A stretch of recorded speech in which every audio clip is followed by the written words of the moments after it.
अस्सलाम वालेकुम दोस्तों, मैं हूं मैथ शहजाद और आप देख रहे हैं इनॉन ट्रेडर्स यूट्यूब चैनल। तो आज का हमारा टॉपिक है कि सोलेक्स हाइब्रिड इन्वर्टर की आप कैसे सेटिंग करेंगे, उसकी सेटिंग्स क्या होनी चाहिए। इसमें सबसे पहले सेटिंग्स में जाने से पहले देखें, आपको ये लाजमी है कि आप जो आपके पैकेज में जहां आपने इन्वर्टर ख़रीदा है, तो जैसे ही आपने उसको सिंगल सोर्स पे, बैटरी पे या वापडा पे आपने ऑन किया है, तो सबसे पहले जहाँ पे आप उसकी वाईफाई स्टिक लगाते हैं वहाँ पे आप पैकेज में आपको एक यूएसबी मिल रही है। नहीं मिल रही तो आप जिनसे ले रहे हैं आप उनसे डिमांड करें कि आपको यूएसबी दी जाए। आप वो यूएसबी लें और उससे जैसे ही आप वाईफाई स्टिक जहाँ पे लगती है वहाँ पे आप इंसर्ट करेंगे तो वो ऑटोमेटिकली उसका सॉफ्टवेयर अपग्रेड करेगा। जब आपका सॉफ्टवेयर अपग्रेड हो जाएगा और आपने ऑनलाइन कर लेते हैं तो आप ये मोबाइल के थ्रू सेटिंग कर सकते हैं। ये सेम सेटिंग आप इन्वर्टर की स्क्रीन पे भी कर सकते हैं। सो जिन लोगों के पास ऑलरेडी इंस्टॉल्ड है और उन्हें डाउट है कि उनके इंस्टॉलर ने सेटिंग्स में कोई कोताही रखी है या नहीं सही कर सके सेटिंग, तो आप ये यूज़ करें। देखिए, सोलेक्स क्लाउड की सेटिंग्स में आ जाएंगे। हमारे पास हमारा कंपनी बिजनेस अकाउंट है, तो हम अ, आप उसमें किसी एक हाइब्रिड इन्वर्टर को खोल देते हैं। आपके पास जो भी आपका लॉगिन होगा आप उसमें जाके अपना इंटरफेस खोल लेंगे। जैसे ही आप खोलेंगे तो आपके पास वहाँ पे एक इस तरह का फ्लो आ रहा होगा या इससे मिलता जुलता फ्लो आ रहा होगा। अच्छा, अब ऐसे है कि सेंटर में इन्वर्टर है। इस पे पहले भी हम एक वीडियो बना चुके हैं सोलक्स पे कि कैसे अपने सेटिंग्स में जाना है। तो आप इन्वर्टर पे टच करेंगे और यहाँ पे भी इन्वर्टर की डिटेल आ रही है, तो इसमें यहाँ पे कहीं पे भी आप टच कर सकते हैं, तो आप इधर टच करें।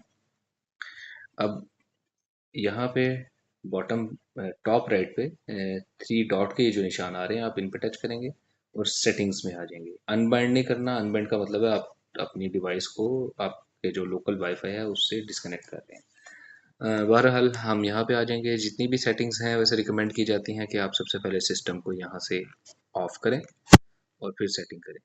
लेकिन आप ऑन में भी करें तो सेटिंग सेव हो जाती हैं। अगर आपको उसमें प्रॉब्लम आती है तो आप सबसे पहले इसको ऑफ करेंगे, देन सेटिंग्स करेंगे और उसके बाद इसको टर्न ऑन करेंगे। तो ऑन एंड ऑफ में फर्मवेयर की बेसिस पे कुछ समटाइम्स प्रॉब्लम्स आते हैं। कुछ ऐसे फर्मवेयर हैं इसके सोलेक्स के जिसमें ऑन में भी रहते हुए आप सेटिंग्स कर दें तो वो सेटिंग सेव हो जाती हैं। बहरहाल आपने सबसे पहले ये सेटिंग करनी है। उसके बाद आपके पास यहाँ पे ऑप्शन आ रही है वर्क मोड की।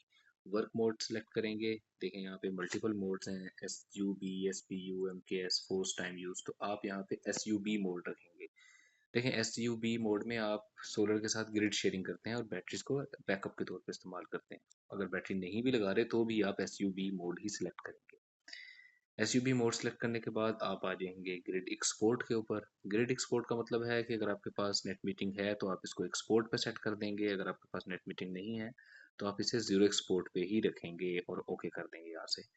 इसी तरह से मैक्सिमम यूटिलिटी चार्ज एम्पेयर है। इट मीन्स अगर आपने अपनी ग्रिड चार्जिंग ऑन करवाई है बैटरी सेटिंग्स में, वो आगे हम देखते हैं, तो वो कितने एम्पेयर पे चार्ज हो तो वो यहाँ से आप सिलेक्ट करेंगे। बैटरी चार्जिंग सोलर के अंदर हाइब्रिड में सोलेक्स के जो इन्वर्टर्स हैं कहाँ से इनेबल करनी है वो मैं आपको अगली सेटिंग्स में बताता हूँ।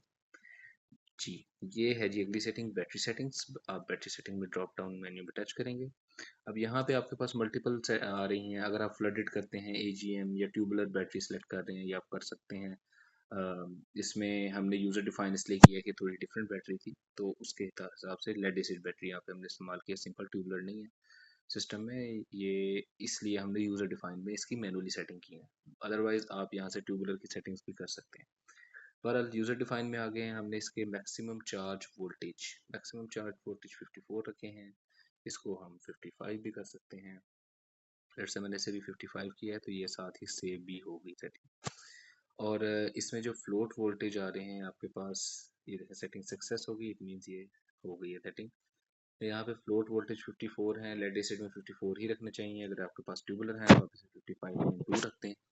मिनिमम डिस्चार्ज वोल्टेज, ठीक है, मिनिमम डिस्चार्ज वोल्टेज होते हैं जो कि आपकी, अगर आपने शायद नाइट्रॉक्स का देखा हो तो उसमें आपके शट डाउन वोल्टेज कि ये इस वोल्टेज पे आके आपका सिस्टम आपकी बैटरी को डिस्कनेक्ट कर देगा। अगर आपके पास सोलर और ग्रिड मौजूद नहीं है तो लोड भी आपका बंद हो जाएगा। तो ये 41 है। और मैक्सिमम चार्ज करंट है 40 एम्पेयर रखा हुआ है। आप इसको 20 कर सकते हैं, 25 भी कर सकते हैं, लेकिन 40 मैक्सिमम है। इससे आप ज़्यादा ना करें, आपकी बैटरीज की हेल्थ ख़राब होगी।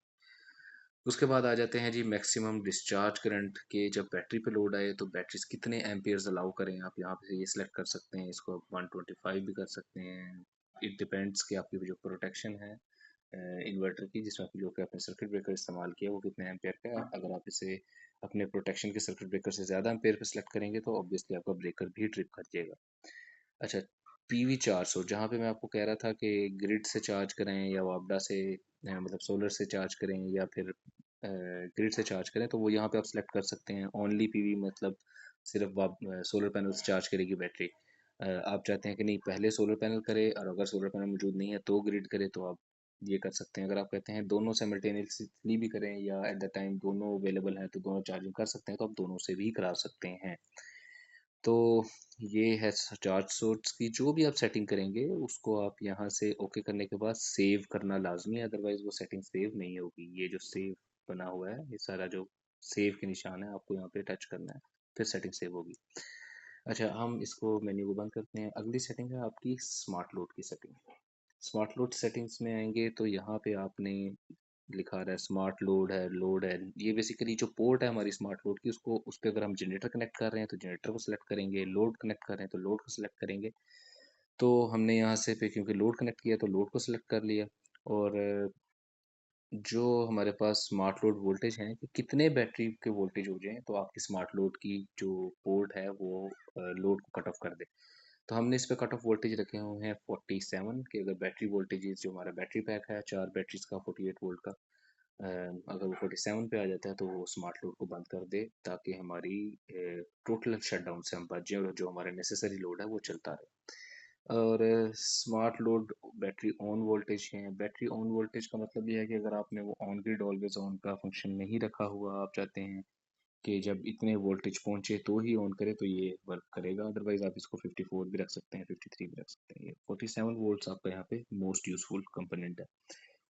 यहाँ से हम इसको बंद करते हैं। अब जो अगली सेटिंग्स हैं इसके अंदर आपको एक पासवर्ड देना पड़ेगा, और वो पासवर्ड देने के लिए आपको यहाँ पे देना है 2014। सेटिंग्स में दोबारा बताता हूँ, सेटिंग्स का ये जो निशान आ रहा है इस पर टच करेंगे, यहाँ पे 2014 पासवर्ड देंगे और ओके कर देंगे। यहाँ पे आपके पास तीन तरह की सेटिंग आती हैं। पहले बेसिक सेटिंग्स हैं, date and time, language, off grid, mute. अगर आप बीप बंद करना चाह रहे हैं, बैटरी को स्लीप मोड में लगाना है, ये सारी आप ऑप्शंस यहाँ से। एलसीडी स्टेडी ब्राइट के अगर आप चाहते हैं LCD all the time on रहे, बंद ना हो, तो आप उसको इनेबल कर देंगे तो आपकी बैटरी हमेशा ऑन रहेगी। और इस तरह से आपकी सेटिंग्स हो जाएंगी। अच्छा, अब सॉरी मैं दोबारा इसमें आता हूँ सेटिंग में। सेटिंग्स में यहाँ से हमने टच किया 2014 और पासवर्ड देने के बाद हम यहाँ पे आएंगे एडवांस सेटिंग में। अब देखें हम यहाँ पे पाकिस्तान में वीडियो बना रहे हैं तो आपने अपना यहाँ से कंट्री सेलेक्ट करना है। हमने पाकिस्तान सेलेक्ट किया हुआ है। और इसके बाद ग्रिड प्रोटेक्शन में मैंने एक सेपरेट वीडियो बनाई हुई है कि ये वैल्यूज़ आपने किस बिहाफ पे सेट करनी है, आप वो देख सकते हैं। उसका लिंक मैं इसमें डाल दूंगा। इस पे डिटेल वीडियो बनाई है जहाँ पे आपके पास ओवर वोल्टेज का ग्रिड की तरफ से या अंडर वोल्टेज या ओवर फ्रीक्वेंसी या अंडर फ्रीक्वेंसी का मसले आते हैं वो तो उसकी सेटिंग्स आप यहाँ इस मेन्यू से कर सकते हैं। ये फ्रीक्वेंसी के पैरामीटर्स आ गए हैं और ऊपर जो थे वोल्टेज के पैरामीटर थे।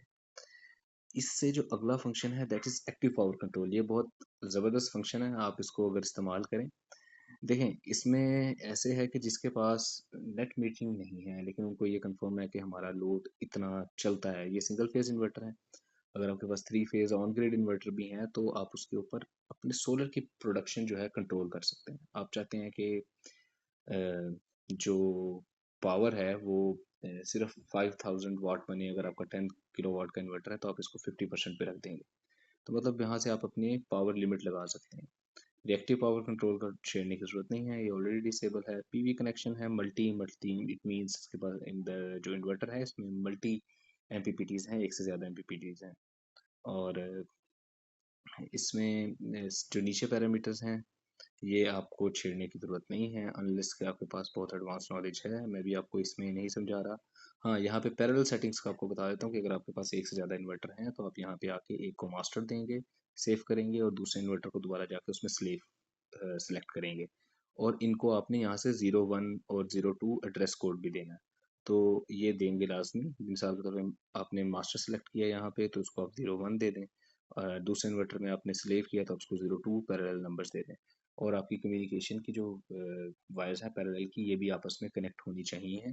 इस पे मैं आपको ऑन इन्वर्टर एक वीडियो बना के शेयर कर दूंगा इंशाल्लाह। रेस्ट ये है, कम्युनिकेशन पैरामीटर्स हैं कि आप जो उसमें से कम्युनिकेशन करवा रहे हैं, बिलफर्ज आप अगर इसमें ईपीएस इसका बॉक्स इस्तेमाल कर रहे हैं या कोई ऐसी डिवाइस इस्तेमाल कर रहे हैं जैसे कि जीरो एक्सपोर्ट डिवाइसेस होती हैं हाई ऑन ग्रिड इन्वर्टर्स में, तो आप यहाँ से उसकी सेटिंग्स कर सकते हैं।